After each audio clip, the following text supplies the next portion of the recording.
Nahitra ho an'Andriamanitra irery ihany no ahafahako mijoro vavolombelona teto mahakasika ny fahitana izay hitako naseho an'ny Tompo anahy zany. Tena hoe malahelo Jesosy mirotsa-dranomaso. Malahelo izy ny amin'ny ataontsika zanak'olombelona, ny amin'ireny olona misotro toaka ireny zany. Any amin'ny barany ny andro tompo-kainany dia tena hoe malahelo zany izy. Reny lehilahy te hiova vehivavy reny, reny vehivavy te hiova lehilahy reny, dia tena hoe malahelo mirotsa-dranomaso. Tena hitako zany Jesosy tena malahelo milatsaka ny ranomasony mahita ny ataontsika zanak'olombelona.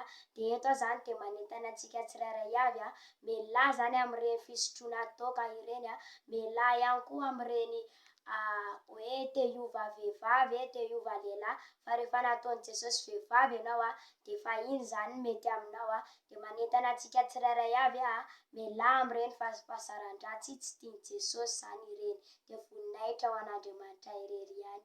Amen. Masina ny Tompo, masina ny Tompo, masina ny Tompo, Andriamanitro.